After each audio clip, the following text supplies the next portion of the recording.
Welcome back, weary hearts and wandering minds. I'm Lou, and now begins your moment of calm and wonder. Step closer, and let's dive together into this magical experience. You are standing in a perfectly ordinary street. Everything looks quiet, too quiet. The houses are neat, the lights are off, and yet, you feel it. Something is waiting to happen. You walk slowly, careful not to make a sound. The night air feels heavy, as if it knows a secret no one has spoken out loud. Somewhere nearby, a child sleeps. He doesn't know his name is being whispered. He doesn't know the world has been watching him. You pause.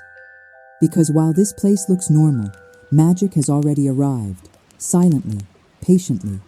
Tonight is not about spells, not yet. Tonight is about a boy who survived something he cannot remember, and a destiny that has been waiting for him to wake up. Stay here. Walk softly. The beginning has already started. You take one more slow breath, and you begin to notice the details that ordinary people never notice. Number 4. Privet Drive feels polished, trimmed hedges, straight curtains. The kind of place that smells like order and rules. The kind of place where people are proud of being normal, as if normal were a locked door with a shiny brass handle. And behind that door live the Dursleys, a family that has trained itself to ignore anything strange the way you ignore a passing cloud. Mr. Dursley is large, loud, and certain of himself, director of a company that makes drills, as if the world can be solved by boring through it. Mrs. Dursley is sharp and watchful, built for peering over fences and measuring other people's lives. Their son Dudley is the center of their universe, spoiled, satisfied, and loud enough to fill every room. You feel it, don't you? That tightness under the perfect surface, that secret pressed between the walls like a hidden page. Because there is a name they do not say, Potter. Morning comes, dull, gray, and innocent looking, and the street pretends nothing is about to change. You drift alongside Mr. Dursley as he steps into his day, humming, adjusting his tie, believing his life is a straight road with no surprises. You follow him to the corner of the street, and that is where you see it. A cat. Not just any cat, but a tabby sitting as still as a statue. Too focused, too present. For a blink of a moment, it seems to be reading something that no cat should read. A map, a sign, a direction the world is not supposed to reveal.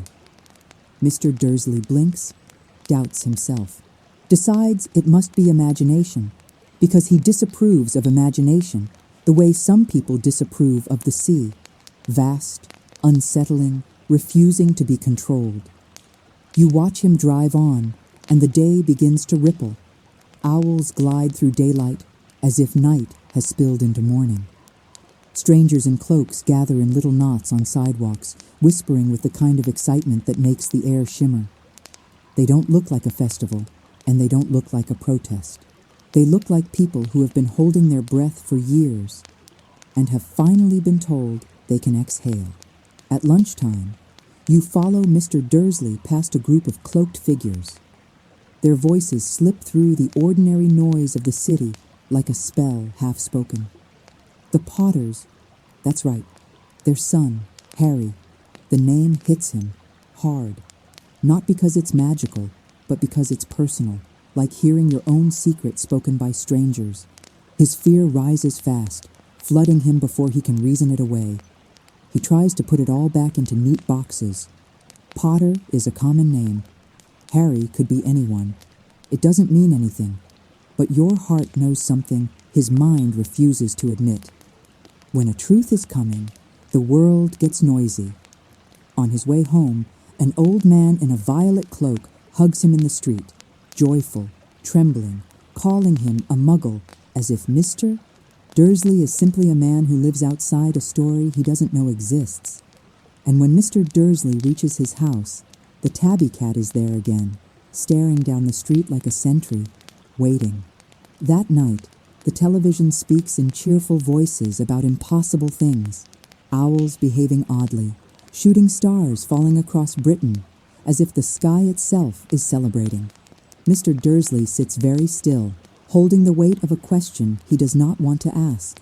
He tries anyway, carefully, like touching a bruise. Petunia, you haven't heard from your sister lately, have you? Mrs. Dursley snaps back, as if the word sister is an insult. She claims there is no sister. Or rather, she acts as if denial can rewrite blood. But the question has already opened the door a crack. Upstairs, later, Mr. Dursley watches the cat in the garden, and something inside him whispers, "What if the past is walking back toward you?" He falls asleep thinking, stubbornly, that nothing can affect them, and that is the moment the story smiles, softly, sadly, because he is wrong. Near midnight, you return to the street. The cat is still on the wall, eyes fixed on the corner of Privet Drive like it can see a future approaching. The lamps glow, the hedges breathe in the wind. Everything is hushed, as if the world is holding a candle between its hands. Then, suddenly, someone appears. A tall, thin, elderly man with silver hair and beard, robes that sweep the ground, and bright eyes behind half-moon spectacles. He moves with the calm of someone who has carried heavy truths for a long time. His presence does not disturb the street like noise. It disturbs it like meaning. He takes out a small silver device, clicks it, and one street lamp after another goes dark. Light folds away as neatly as a cloak. Darkness gathers, not frightening, but private, protective, like a lullaby for secrets. The cat watches him with narrowed eyes. He speaks softly, as if he already knows who is listening. "Fancy seeing you here, Professor McGonagall?" And where the cat sat, a stern woman now stands. Emerald cloak, square spectacles, hair in a tight bun, her expression sharp with worry and restraint. You stand beside them, unseen, listening to the kind of conversation that feels like a doorway opening between worlds. Celebrations, rumors, fear. A name that people can barely speak. Voldemort. Even the sound of it feels like cold metal. Then the truth arrives, heavy and trembling. Lily and James Potter are dead. And their baby son, Harry, lived. Not only lived, but broke the power of the darkest wizard anyone has known. You feel the strange shape of it. Tragedy braided with miracle. Grief braided with hope. The kind of moment that changes history and leaves no one untouched, except the child who cannot remember it. Professor McGonagall looks at number 4 with disbelief and anger. She has watched these people all day.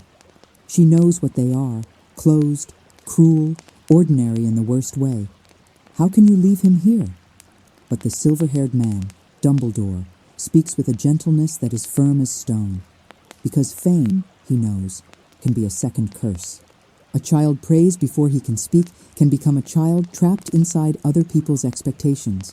A child turned into a symbol stops being allowed to be a person. So the decision is made. Harry will grow up away from the noise of his legend until he is ready. You feel how bittersweet that is. Protection, disguised as exile. A roar rises in the sky. Wind, thunder. Something huge landing in the road like a mountain choosing to sit down. A motorcycle appears, enormous. And astride it is an even more enormous man. Broad, wild-haired, bearded, carrying a bundle of blankets like the most delicate treasure in the world. Hagrid. In his arms, a baby sleeps, black hair, small hand, a forehead marked with a lightning-shaped scar, like a signature left by danger, like a reminder that survival sometimes leaves a symbol behind. The three of them lean close, and for a moment the street holds its breath with them. Hagrid wants to say goodbye. His grief breaks through his sighs, through his strength, through the storm still rattling the edges of the night. He sobs like a wounded animal, because some hearts are too big to keep quiet. Dumbledore takes the child gently, and you walk with him to the doorstep of number 4. He lays Harry down as carefully as if placing a candle that must not go out. A letter is tucked into the blankets, words meant for a future version of this child. Explanations meant for a mind that can finally hold them. A bridge made of ink. The 3 figures stand over the baby in silence, not triumphant, not smiling, just steady. Because this is how real magic often feels. Not fireworks, but a choice, a sacrifice, a quiet protection that looks, from the outside, like nothing at all. Dumbledore clicks the silver device again. The street lamps reappear, one by one, as if the world is being stitched back together. And then he pauses at the corner, looking back once more. "Good luck, Harry," he murmurs. And with that, he is gone, like a page turned. The wind ruffles the hedges. The street returns to its tidy silence. The night closes its hands around the secret again. Harry Potter shifts in his blankets, still asleep, not knowing he is special, not knowing he is famous, not knowing that people, in hidden places across the country, are raising glasses and whispering his name like a prayer. And you, still standing on this ordinary street, feel the soft beginning of a long awakening. Because the greatest journeys do not start with a wand. They start with a child who doesn't yet know who he is, and a world waiting for him to remember. You let time move forward without raising its voice.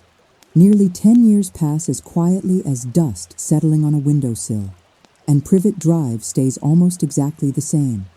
Tidy gardens, polished door handles, trimmed hedges that look as if they've been taught obedience. The sun still finds the brass number 4 each morning, as if it enjoys the certainty of it. And yet, something inside this house has never belonged. You step closer, and you feel it immediately. The difference between comfort and control. The difference between a home and a place where a child is merely kept. You drift through the Dursleys' living room. Everything is arranged the way a person arranges a picture frame, straight, spotless, and meant to impress. Mr. Dursley is still broad and loud, the sort of man who believes the world makes sense if you speak over it. Mrs. Dursley still watches the neighbors as if their lives might spill into hers. And Dudley? Dudley has grown into exactly what he was raised to be. He is the loud center of every day, the sun of this household. Everything orbits him. You can almost hear the rule humming in the wallpaper. Dudley gets. Dudley deserves. Dudley is adored. And then, as if the house itself tries to hide it, you notice the smallest door beneath the stairs. You lower your gaze. It isn't a proper bedroom. It isn't even a proper cupboard. Not really. Just a narrow, dark space where a child has learned to shrink. You feel the stale air. You see the thin blankets. You notice the way the silence feels practiced. Harry Potter is 10 now. He doesn't look like the boy the world whispered about, because no one here whispers his name with kindness. His clothes are too big because they used to belong to Dudley. His glasses are held together with tape, as if even seeing clearly is something he has to earn. And yet, in his face, there is something stubborn, a quiet spark that refuses to go out. Morning arrives the way it always does here, with Dudley's voice. You follow the sound, thudding footsteps, impatience, a kind of entitlement that fills the air like smoke. It's Dudley's birthday. You can feel the whole house rearranging itself around that fact, like a stage preparing for its star. Dudley counts his presents with the seriousness of a banker, and Mrs. Dursley beams with pride while Mr. Dursley puffs up, pleased with his own generosity. Dudley is counting. 1, 2, 3. And then it happens. The tiniest crack in the perfect surface. Dudley's face changes. Not enough. Not as many as last year. And in this house, dissatisfaction is treated like an emergency. You watch the Dursleys scramble to fix it. They add, they promise. They bargain with the world to keep Dudley from feeling the smallest discomfort. It's almost impressive, this devotion to avoiding disappointment. But then Harry appears in the doorway, small and quiet, and the air changes again. Because the Dursleys don't scramble for him. They don't soften. They don't brighten. Vernon speaks to Harry the way you speak to an inconvenience. Brisk, annoyed, already blaming him for existing.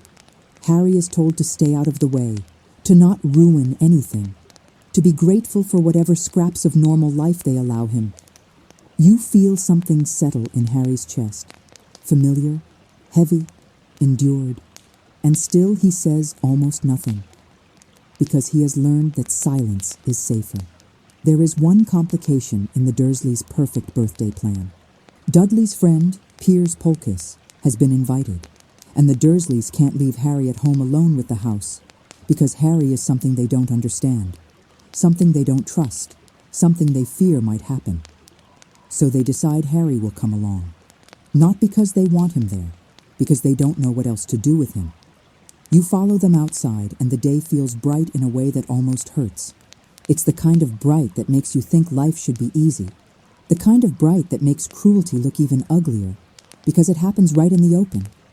In the car, Dudley and Piers talk loudly, like two boys performing for the world. They laugh about punching bags and sweets and things they want. They talk about the zoo with hungry excitement. Harry stays quiet, watching the passing streets, and you notice something about him. Even when he's treated like a shadow, he notices things. He has a mind that looks for patterns, for meaning, for small details that might become doors. It's like he's always listening for a different life. The zoo smells of warm animals and popcorn and sun-heated pavement. Children run and shout and press their faces to glass. The world feels noisy and alive. Dudley pushes forward everywhere, claiming every sight as if it belongs to him. He bangs on barriers. He complains when an animal doesn't move on command. You walk with Harry instead, slower, softer. You notice how he lingers near the reptiles, as if the quiet suits him, as if he understands what it means to be watched, trapped behind glass, expected to perform. There's a snake behind the thick pane, long, still, ancient in its patience. Harry leans in, and something changes. Not in the room, in the air. Harry speaks to the snake without thinking, the way you speak to someone you recognize in a crowd, even if you've never met. He talks to it as if it might understand loneliness. And then, impossible as it should be, you feel understanding answer him. Not in English, not in words the way people use words, but in a shared sense of yes. You feel it like a thread snapping into place. Harry and the snake, two creatures confined by other people's decisions, sharing a moment of strange, quiet recognition. Harry blinks. The snake blinks back, and you can almost sense the snake's tired humor. Humans, always staring, always wanting something. Harry's lips part in surprise, and you feel the world tilt just slightly toward magic. Then Dudley shoves his way in. He wants the snake to move, to do something exciting, to entertain him. He presses his hands against the glass. He complains. He whines to his parents like the world has betrayed him. Harry steps back, instinctively making space. And in that small movement, so ordinary, so unimportant to everyone else, something extraordinary happens. The glass vanishes. Not cracks, not breaks. It is simply gone. For one breathless moment, there is nothing between Dudley and the snake. Dudley yelps and falls backward, hitting the floor hard, and the room erupts in screams. People stumble away. A keeper shouts, and the snake, free, slides out of its enclosure with a smooth, effortless grace, as if it has been waiting its whole life for a door. It glides past Harry, and you swear, soft as a thought, it says something like gratitude. Not loudly, not for everyone, just for him. The glass reappears as suddenly as it vanished, sealing the space again like a secret snapping shut. But the world has already shifted. Harry stands very still, his heart hammering, not fully understanding what he did, only knowing he did something impossible. He looks at his hands as if they belong to someone else. You feel the fear, sharp and fast, because Harry has learned what happens when anything strange happens around him. The Dursleys, the blame, the punishment, even when he doesn't mean to. Especially when he doesn't mean to. Back home, the house is louder with anger than it was with celebration. Dudley wails dramatically, clutching his bruised pride. Vernon's face turns a dangerous red. Petunia's eyes narrow, as if she's found proof of what she's always suspected. Harry tries to explain. He doesn't have the right words. How do you explain magic when you aren't allowed to believe in it? How do you defend yourself when the verdict has already been decided? Vernon doesn't want reasons. Petunia doesn't want truth. Dudley doesn't want fairness. They want control back. So they do what they always do when they feel powerless. They lock Harry away. You follow Harry to the cupboard under the stairs again, and the darkness feels heavier now. Not because it's new, but because it's unfair in such a familiar way. Harry sits with his knees pulled close. He listens to the house returning to its normal sounds. Television, footsteps, dinner plates, like nothing happened. Like he didn't just touch something impossible. And you feel it. The strange ache of a life being squeezed smaller than it was meant to be. But you also feel something else. A quiet pulse beneath the fear. Because once you've seen the edge of a hidden world, you can't unsee it. Once something inside you wakes up, it keeps waking. Harry doesn't know it yet, but the glass wasn't the real doorway. It was only the first hint, a whisper of destiny, a small crack in the ordinary. Stay close, because soon something will begin to arrive, persistent, patient, impossible to ignore. Not a roar, not a storm, a message, again and again, like the world knocking until he finally answers. You let the days drift forward again, slow and gray, like clouds that never quite decide to rain. Harry's punishment lingers longer than it should. It always does. The cupboard under the stairs becomes smaller somehow, not in size, but in feeling. The air grows stale with repetition. Time here does not move forward, it circles. And Harry learns, as he often has, to wait without asking. Yet something has changed. You can feel it in him now, a quiet awareness, a sense that the world is not as sealed as it pretends to be. Because once the glass vanished, something inside Harry began to listen. It begins on a morning that feels almost ordinary. Harry wakes before the house stirs, the way children do when they have learned not to rely on being called. He slips out of the cupboard and moves softly through the kitchen, careful not to disturb the rules that live in every corner. That's when you notice it. On the doormat, a letter.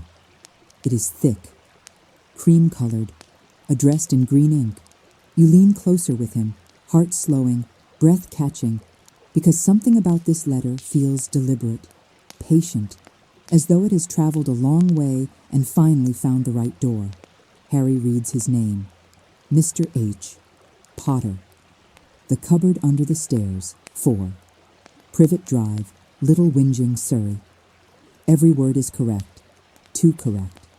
You feel the moment stretch, that quiet second when life pauses before changing shape. Harry reaches for it. The sound of Vernon's voice snaps the air in two. The letter is snatched away before Harry can touch it, as if curiosity itself is dangerous.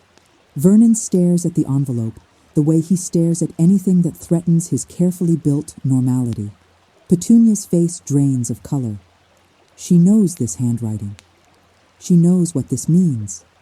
And fear, when it is old and unresolved, turns sharp. No post on Sundays, Vernon declares, too loudly, as if the world must obey him.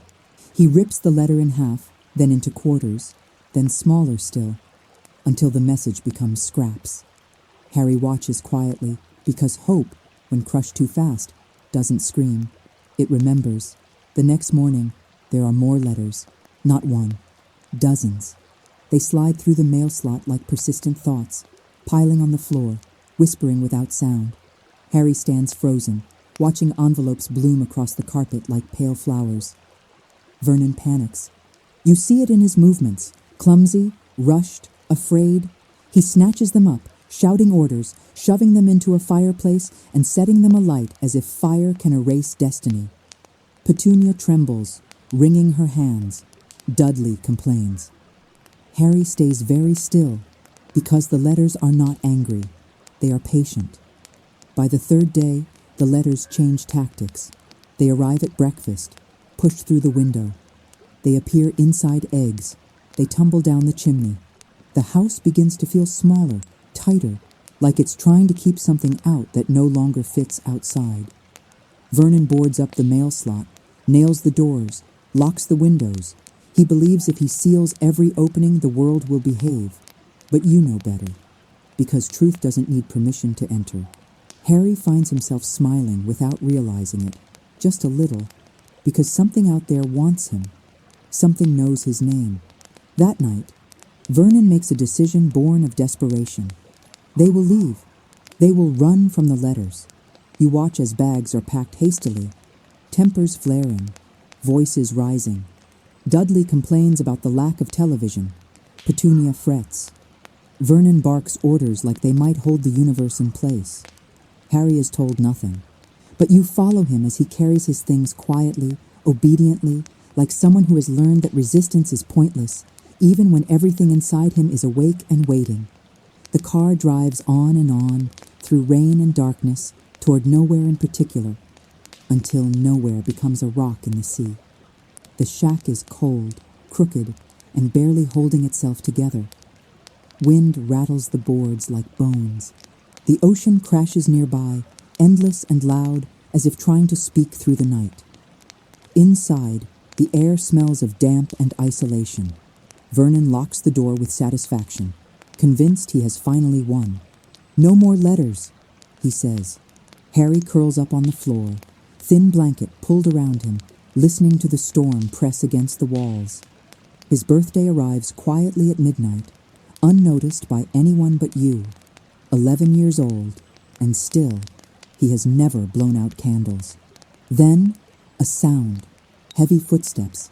The shack trembles, the door shudders, once, twice, and explodes inward. Wind roars, rain rushes in, and framed in the doorway stands a figure larger than the night itself. A giant, wild-haired, bearded, soaked with storm water and purpose. He looks around the room, and his eyes land on Harry. "Harry," he says gently. And in that moment, the world finally says his name out loud. You feel it ripple through Harry. Recognition, shock, disbelief. Someone knows him. Someone came for him. The giant steps forward, carrying warmth with him like a fire that walks.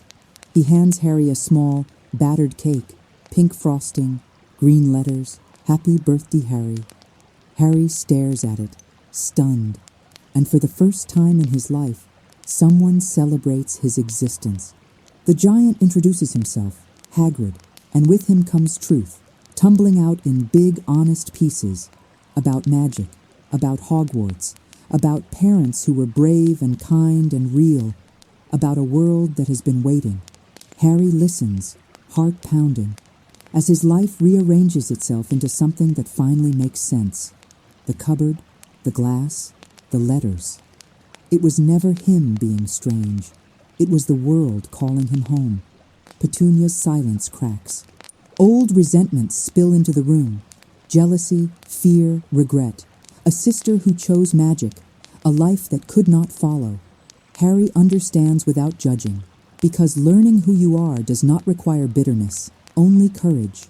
When the storm quiets and the night begins to breathe again, Harry holds his letter at last. His real letter, ink, paper, invitation. And you feel the moment settle, not loud, not explosive, but deep. A door has opened, not in a wall, inside a life. Harry Potter is no longer waiting for something to happen. Something has finally found him. Stay with him, because the journey has only just begun, and the path ahead will teach him not only how to wield magic, but how to remember who he has always been.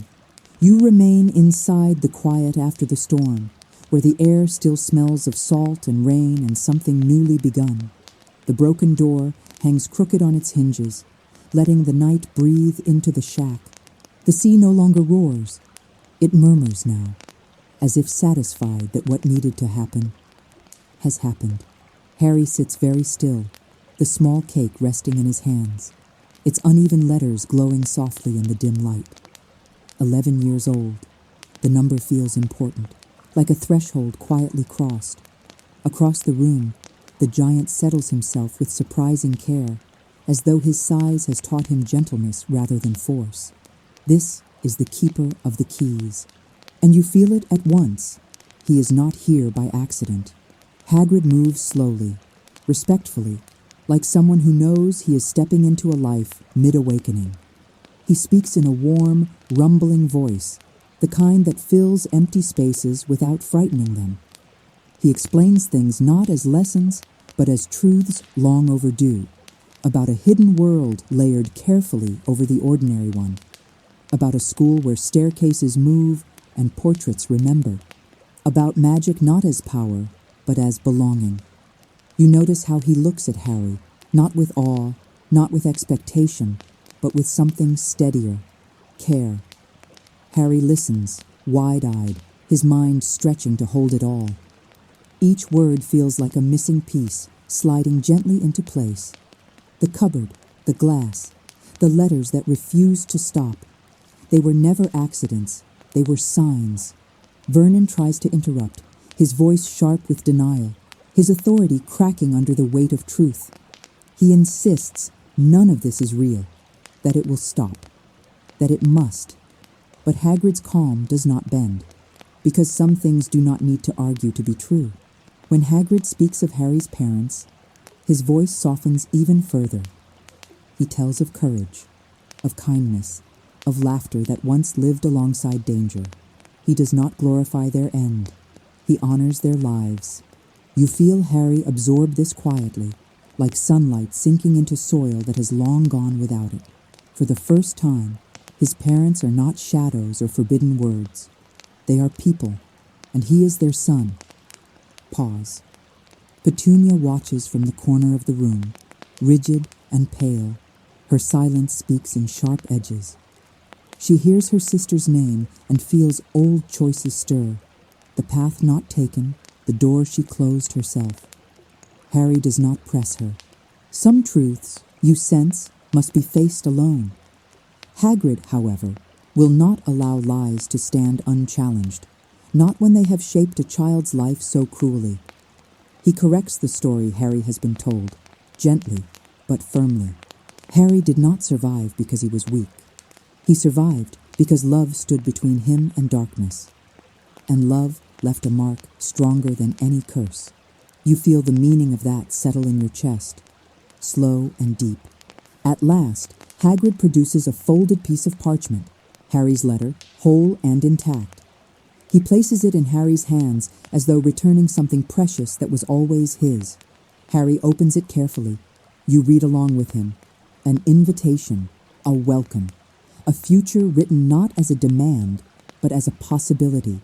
Hogwarts School of Witchcraft and Wizardry. The words glow with promise. Harry's breath catches, not from excitement alone, but from recognition, as if some part of him has known this place in dreams, long before now. You feel it too. This is not escape. This is arrival. The practicalities follow, grounding the wonder. School supplies, robes, books, a wand chosen with care. Hagrid explains with the patience of someone who understands that wonder needs structure to grow.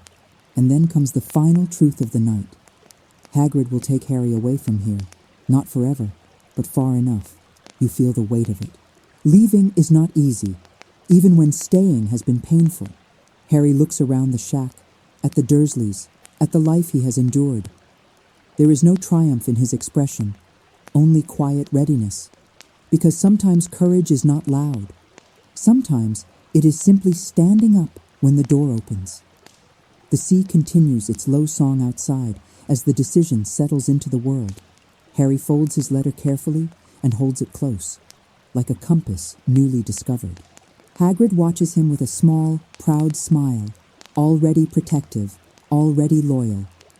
The keeper of the keys has done his work, not by unlocking doors of iron, but by opening the first gate of understanding.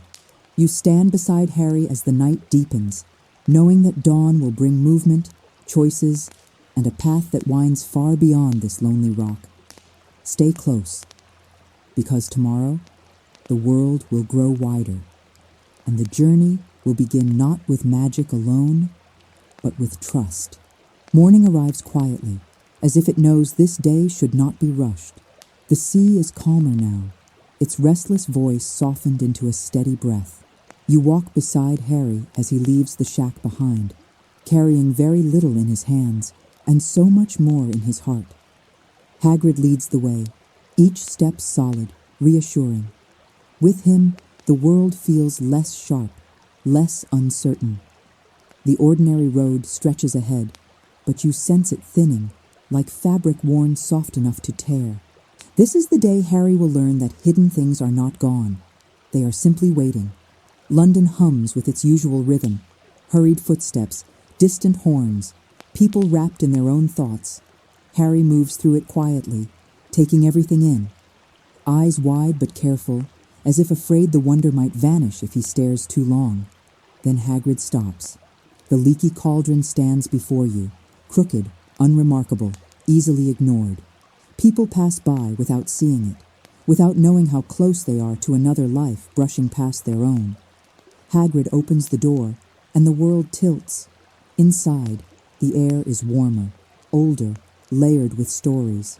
Low voices murmur like shared secrets. Candles flicker gently, casting light that feels intentional, as though it knows where to land. Heads turn. You feel it, the sudden shift, the ripple of recognition moving through the room. Harry doesn't understand it yet, but everyone else does. They know him. Whispers rise, soft and reverent. The boy who lived. Hands reach out, not to grab, not to claim, but to greet. A shaky handshake, a nod, a smile filled with something like relief. Harry is overwhelmed, unsure where to look, unsure how to stand inside a moment this large. Hagrid stays close. He always does. You feel the lesson forming already. Wonder is easier to face when someone steady stands beside you. They move through the pub, past eyes shining with memory, until they reach a small courtyard out back. It looks plain at first. Brick walls, quiet, contained. Hagrid lifts his umbrella, and you hold your breath. The tap of metal against brick echoes softly. Once, twice, 3 times. The wall shivers. Then it opens. Bricks slide aside with careful grace, folding inward to reveal a street glowing with life. Colors, motion, sound, magic layered so richly it feels almost warm on your skin. Diagon Alley. You step through with Harry, and the ordinary world closes behind you like a dream gently set aside. The street breathes. Shop windows shimmer with moving objects. Cauldrons stack themselves neatly. Robes sway as if greeting the breeze. Laughter floats above the cobblestones, light and unafraid. Harry turns slowly, overwhelmed, awe softening his features. This is not just a place, it is proof. Proof that his loneliness was not the whole story. Proof that a world existed where he fits without shrinking. You feel it in your chest, that quiet, healing realization of belonging. Hagrid explains things patiently, grounding the magic so it doesn't become too much at once. Gringotts, vaults, galleons, sickles, knuts, words that sound like music now. At the Wizarding Bank, marble floors stretch high and cool beneath your feet. Goblins watch with sharp, knowing eyes. There is precision here, order shaped by old rules. Harry's vault opens. Gold spills into view, catching the light like stored sunlight, a fortune left behind by parents who planned for a future they could not walk into themselves. Harry doesn't smile the way some children would. Instead, he grows quiet. You sense it, gratitude mixed with grief, safety braided with loss. Even magic cannot erase that. Back in Diagon Alley, the journey continues. Books whisper from shelves in flourish and blots. Pages flutter as if eager to be chosen. Harry's hands brush spines heavy with knowledge. And you feel the metaphor settle gently. Learning is a kind of spell we cast on ourselves, again and again. At Madame Malkin's, robes fit themselves around Harry, adjusting patiently, like the world making room for him at last. In the mirror, he barely recognizes the boy looking back, straighter, calmer, almost possible. But it is in the wand shop that time truly slows. Ollivander's is narrow and quiet, dust hanging in the air like suspended memory. Boxes stretch upward endlessly, each one holding potential, waiting. Mr. Ollivander watches Harry with unsettling focus. He remembers. He remembers Harry's parents. He remembers the wand that left the scar. He remembers how choices echo longer than spells. One wand after another fails, sparks, smoke, resistance, until one does not. When Harry holds it, the air hums. Light flares gently, not wild, but certain. The wand feels like recognition rather than power. You feel the truth of it settle softly. Magic is not about control. It is about alignment. The wand did not choose Harry because of what he survived. It chose him because of who he is becoming. Outside again, the afternoon light softens, casting Diagon Alley in gold.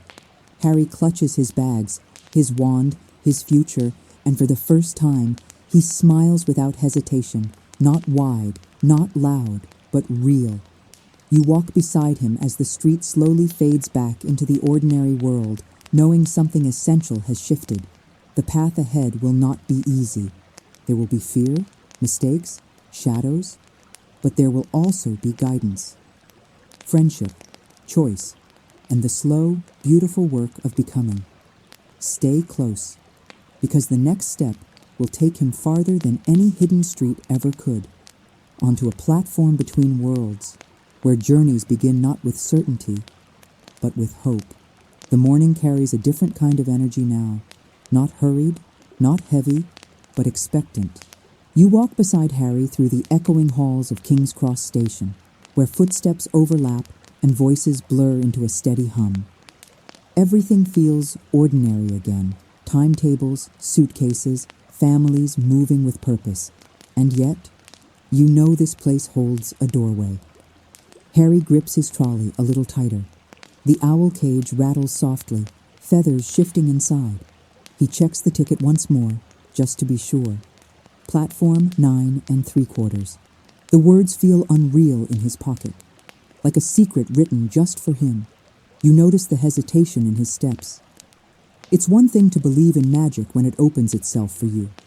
It's another to trust it when you must step forward alone. The barrier between platforms 9 and 10 stands firm and unremarkable. Solid stone. Nothing special. Nothing that suggests passage. Families rush past, unaware that a threshold hums quietly in the air. Harry watches a red-haired family nearby. Laughter, easy confidence, children moving as if they already know where they belong. You feel his doubt surface, gentle but sharp. What if he's wrong? What if this is where the story stops? You lean closer, steadying the moment. And then Harry runs. The trolley rolls forward, wheels humming, the barrier rushing toward him, and suddenly, without impact or resistance, the world opens. The sound changes first. Steam hisses. Metal breathes. Voices rise with excitement instead of hurry. You step through with him into a space alive with color and motion. The scarlet train waits patiently, powerful and warm, stretching farther than Harry can see. Hogwarts Express. Smoke curls upward like a welcome. Harry stands still, heart racing, eyes wide, because this time the magic did not arrive quietly. It announced itself, and it said, "You made it." The platform feels different from Diagon Alley. Less hidden, more alive. This is not a secret kept. It's a journey shared. Parents hug children tightly. Trunks thud onto the train. Laughter mixes with tears, with promises whispered quickly before doors close. Harry moves forward slowly, absorbing it all. He doesn't know where to stand, where to go, how to begin. And then, kindness finds him. A freckled boy with bright eyes and an easy smile offers help. His voice is warm, unguarded. No whispers, no stares. Just a simple greeting, "Ron." You feel the shift immediately. The quiet relief of being spoken to as a person, not a symbol. They struggle with the trunk together, laughing softly at the awkwardness of it. This is how friendship often begins, not with certainty, but with shared effort. Inside the train, the corridor sways gently as the world begins to move. Compartments pass by, some already full, some waiting. Harry chooses one at random. You settle in with him as the seat cushions sigh under your weight. The window frames the platform outside, where Hagrid waves enthusiastically, his smile larger than the moment itself. The whistle sounds, a long, low call. The train lurches forward, and just like that, the last ties to the life Harry knew begin to loosen. Countryside slips past the window, green fields, quiet rivers, skies stretching wide. The rhythm of the train is soothing, steady, like a heartbeat finding its pace. Harry talks with Ron about families, about school, about what it means to start something new without knowing the rules. There is laughter. There is curiosity. There is no fear of being ordinary or extraordinary. Just two boys sharing snacks and stories. You feel how important this is. Magic can open doors, but connection teaches you how to walk through them. As afternoon softens toward evening, the light outside grows golden, then blue. Shadows lengthen. The train hum deepens, carrying them farther from the known and closer to something vast. Harry looks out the window again, thoughtful now. You sense it, the quiet question forming. Who will I become here? The answer doesn't arrive all at once. It never does. But the journey itself begins to shape him, teaching patience, courage, and the subtle art of trusting what unfolds slowly. When darkness finally settles, lanterns glow along the corridor, warm and steady. The train slows. Voices rise again, excited, nervous, alive. Harry stands, heart lifting. This is not the end of the journey. It is the threshold of a new one. Stay close, because beyond the lake and the lights, a castle waits, ancient, watchful, ready to teach not only spells, but how to choose who you are becoming. The night air is cool when you step off the train, carrying the quiet thrill of arrival. Lantern light sways softly in the hands of a tall, welcoming figure, guiding first-year students toward the lake. The water lies dark and smooth, reflecting stars that seem closer here, as if the sky has leaned down to listen. Harry follows, heart steadying with each step. The castle rises ahead, ancient, patient, alive with memory. You feel it before you see it fully. Stone that has watched generations learn who they are. Boats drift across the lake, gliding without sound. Ripples spread like whispered promises. As you cross, the towers loom larger, warmer, and the sense of almost settles gently in your chest. Inside the great hall, candles float like constellations set free. The ceiling mirrors the night sky, vast and breathing, reminding you that wonder can exist indoors without shrinking. Harry stands among the other students, nerves humming quietly. Names echo as they are called. Laughter rises, then hushes. Robes swish. Benches creak. At the front, upon a stool, rests an old patched hat, worn thin by years of listening. The sorting hat. You feel it watching, not with eyes, but with understanding. When the hat begins to sing, its voice is old and playful, carrying truths in melody rather than command. It speaks of houses shaped by values, not talents alone, of courage, cleverness, loyalty, and ambition, paths rather than cages. Harry listens, breath slow. This isn't about proving anything. It's about choosing honestly. Names are called. One by one, students step forward, sit and wait. The hat murmurs, considers, announces. Applause follows. Relief, sometimes surprise. Then, quietly, Potter, Harry, the room stills. You feel the weight of expectation pass over him like a shadow. He walks forward anyway, each step a small act of bravery. The stool feels taller than it should. The hat slips down, warm and close, and the world narrows to a single breath. Inside the darkness, a voice speaks. Curious, gentle, precise, plenty of courage here. It muses. And a thirst to learn, a mind that listens. A heart that hopes. Harry thinks of cupboards and glass and letters that would not stop. He thinks of friendship begun on a train. He thinks of wanting, more than anything, to belong without being told who to be. Not loud, not famous, just true. The hat pauses. Not slithering, Harry thinks softly, surprised by the firmness of it. He doesn't know why, only that it matters. The hat considers again, deeper now, weighing not fear, but intention. Very well, it says, almost fondly. There's bravery here, and a readiness to grow. The word rings out, clear and sure. Gryffindor. Applause swells like a wave. Warmth rushes in. Harry removes the hat, smiling before he realizes he is, and finds a place at the table where faces brighten in welcome. You sit with him, feeling the simple grace of acceptance. As the feast begins, plates fill themselves, laughter loosens, and the hall glows brighter. Harry eats, listens, learns names. The noise becomes comforting, the way a hearth sounds when you finally come in from the cold. At the head table, a kindly figure rises, eyes twinkling with knowledge and care. He speaks of beginnings, of rules that guide rather than bind, of curiosity and kindness. And beneath the celebration, you sense the deeper lesson forming.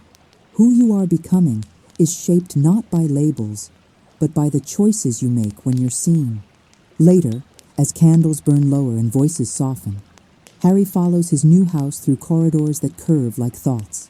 Staircases shift gently, portraits yawn and whisper, and the castle seems to breathe around you. A common room opens. Firelight, worn chairs, the comfort of stories waiting to be told. Harry sits, tired and content, the day settling into memory. This is not the end of the test. It's the beginning of learning how to live inside the answer. Stay close, because tomorrow brings lessons and laughter, and a broomstick waiting to lift him into a sky he hasn't yet imagined. Morning settles into the castle like a careful hand smoothing pages in an old book. You walk beside Harry through stone corridors that remember footsteps, their cool walls catching the echo of a new day. Sunlight slips through tall windows, touching dust and banners, and moving staircases that seem to test your attention. Classes begin, not with fireworks, not with triumph, but with curiosity, quiet, steady, and a little nervous. The dungeon air is cooler, heavier, scented faintly with herbs and something sharper underneath. Torches flicker low along the walls, casting shadows that stretch and fold like thoughts not yet spoken.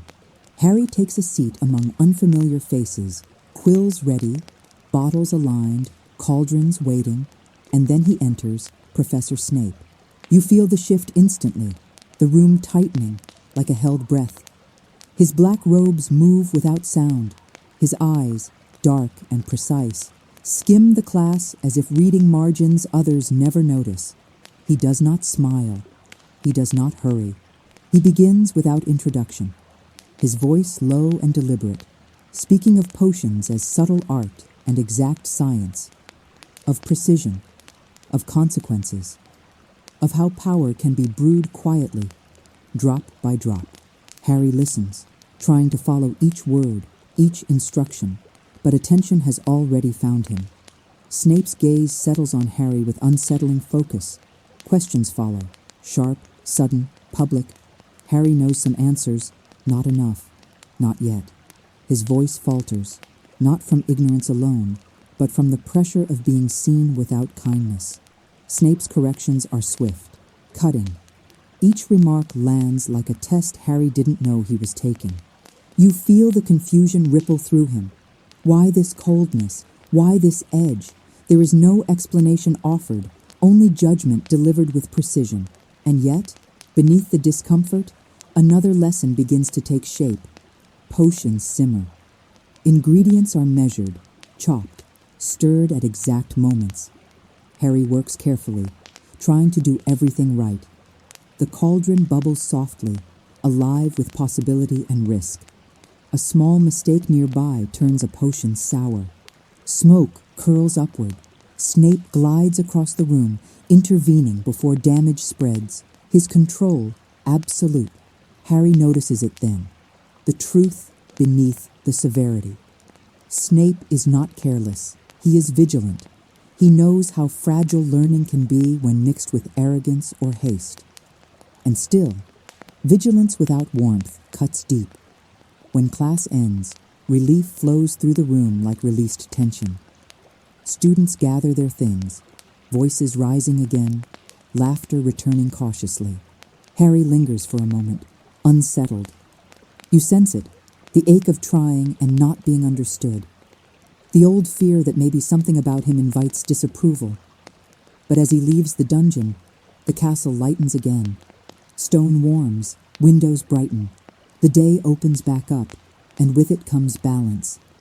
In later lessons, Harry finds encouragement, a gentle hand guiding a spell, a quiet nod when effort is honest. He learns that one voice does not define a journey. The castle, like life, contains many teachers. Some instruct with kindness, some with challenge, some with silence. All of them, in their own way, shape who you become. That evening, as Harry sits by the fire, warmth loosening the knots of the day, he reflects quietly. Potions was not just about ingredients. It was about patience, attention, endurance, about how power can be built slowly, and how resilience often forms where encouragement does not reach. You feel the lesson settle without bitterness. Not every door opens gently. Some teach you how to push. Harry looks into the flames, thinking not of failure, but of effort, of tomorrow, of what he will try again. And you understand something important alongside him.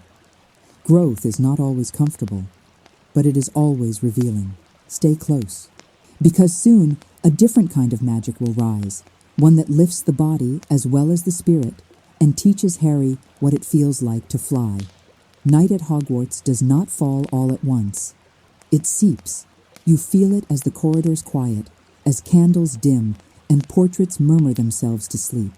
The castle exhales, long and slow, revealing another rhythm beneath the daylight, one made of secrets, curiosity, and choices whispered instead of spoken. Harry lies awake, listening. The fire crackles softly in the common room below.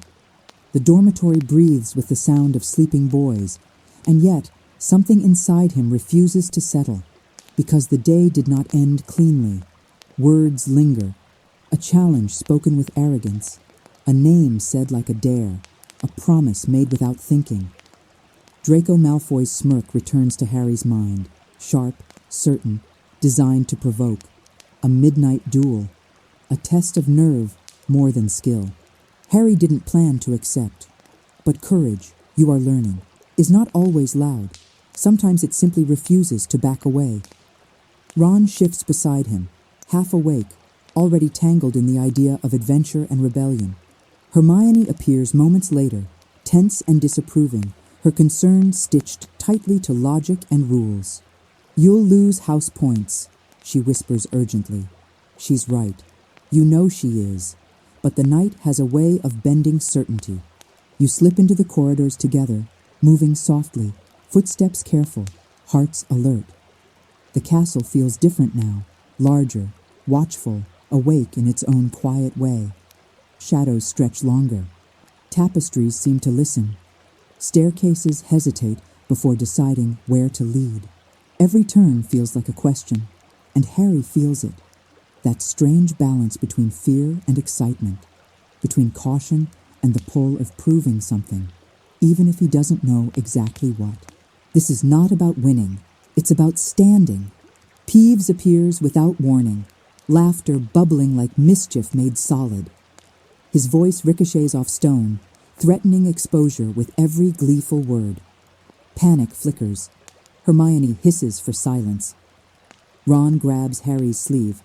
The group scatters, instincts overriding plan, and suddenly the castle shifts from companion to maze. They run. Doors open and close. Corridors blur. Breath shortens. And then, safety. They duck into a room none of them meant to find. The air changes. Stillness presses in, heavy and ancient. Moonlight filters through high windows, catching shapes that rise slowly from shadow. Statues, or so they seem. Harry steps forward, and the floor groans. Eyes open. Stone moves. You feel the truth land all at once. This is no room meant for wandering students. The creature before them stretches, massive and silent, its presence overwhelming. The weight of danger settles like cold water, instant and complete. This is the cost of wandering without listening. Fear sharpens. They back away carefully, breath held, hearts loud. The door opens just enough to escape, and they run again, faster now, wiser, humbled. When they finally collapse behind a locked door, the silence that follows is not relief. It is realization. Harry leans against the wall, pulse racing. This wasn't bravery. It was recklessness. And yet, something else lingers. A glimpse of something hidden. Something guarded. Something important enough to protect with teeth and stone. You feel the question take root. What is being kept safe here? Morning arrives gently, forgiving nothing, revealing everything. At breakfast, news spreads quickly. The house tables buzz with rumor and reprimand. Professor McGonagall's disappointment is quiet but heavy, the kind that sinks deeper than anger. Points are lost. Gryffindor groans. Harry feels the weight of it, not just the numbers, but the trust, the sense of letting others down.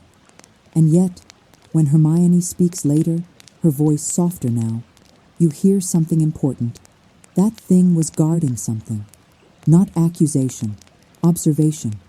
The night, it seems, was not meaningless after all. Harry sits by the window that afternoon, watching clouds drift slowly past the towers. He thinks of choices, of consequences, of how curiosity can mislead and still reveal. You feel it with him. Mistakes are not empty. They carry lessons inside them. The castle does not punish curiosity. It teaches it restraint. As evening returns and candles glow once more, Harry feels the story tightening, drawing threads together. There is something beneath the castle, something important, something connected to him, though he doesn't yet know why. And you understand, quietly. This journey is no longer just about learning magic. It is about learning judgment, about listening before acting, about knowing when courage must be tempered by care. Stay close, because the final test will not come through a duel or a dare, but through a choice that asks for trust, loyalty, and a heart willing to face the truth. Winter settles over Hogwarts like a held breath finally released. Snow softens the edges of the castle, quieting footsteps and dimming the world into shades of silver and blue. Corridors echo less now, candles burn longer, time itself seems willing to slow. You walk beside Harry through these quieter days, feeling the rhythm of learning settle into him, classes, laughter, evenings by the fire. And yet, beneath the comfort, something stirs. Because not all discoveries announce themselves. Some wait for silence. One evening, curiosity guides Harry away from the familiar warmth of the common room. The corridors are empty, their shadows gentler now, as if inviting rather than warning. He turns a corner he's never taken before, and there it is. Tall, ornate, framed in gold that seems to glow without light. A mirror. The air around it feels different, not dangerous, but deep. Like standing near a still lake at night, knowing it reflects more than the sky. Harry steps closer. You follow. At first, he sees only himself. Then, slowly, the image changes. His reflection is no longer alone. Figures appear beside him, warm and smiling. A man with kind eyes. A woman whose presence feels instantly familiar. Red hair. Laughter caught mid-moment. Parents. Alive. Whole. Harry's breath catches. His heart stills. The ache rises, sharp and sudden, not because of what is missing, but because of what could have been. You feel it with him, the tenderness of longing, the sweetness of imagining belonging not as hope, but as memory. He reaches out instinctively. The mirror does not move. Night after night, Harry returns. Each time, the mirror offers the same vision. Perfect, gentle, complete. The temptation grows quiet but strong. To stay here, to let hours pass unnoticed, to exist inside a reflection that asks nothing but attention. You sense the danger forming, not of magic, but of comfort that stops you from living. One night, a familiar presence appears beside him, Professor Dumbledore.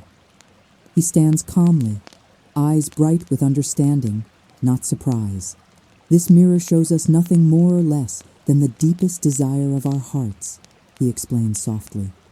Not promises, not futures, desires. You feel the lesson unfold carefully, like a hand opening rather than closing. Dumbledore warns Harry gently. Men have wasted away before this mirror, lost not to darkness, but to longing. Because desire, when mistaken for destiny, can trap the spirit in what might have been. He moves the mirror away, not to deny truth, but to protect growth. Harry listens, sadness lingering, but softened now by wisdom. He understands something quietly profound. To honor love is not to live inside its absence. It is to let it guide you forward. Days later, the truth beneath the castle reveals itself fully. A stone hidden. A test designed not for strength, but for intention. Protection shaped by trust and humility. Harry walks the final path, not as a hero seeking glory, but as a boy who has learned when to act and when to let go. And when he faces the final choice, you feel it clearly. He does not reach for power. He reaches for preservation. The stone appears, not because he wants to use it, but because he knows it should not be. Magic responds not to ambition, but to alignment. The year closes gently. The castle breathes out its tension. Lessons settle into memory. Friendships deepen. Losses are acknowledged without being allowed to define the future. Harry sits by the fire one last time before summer, warmth on his face, snow melting into memory.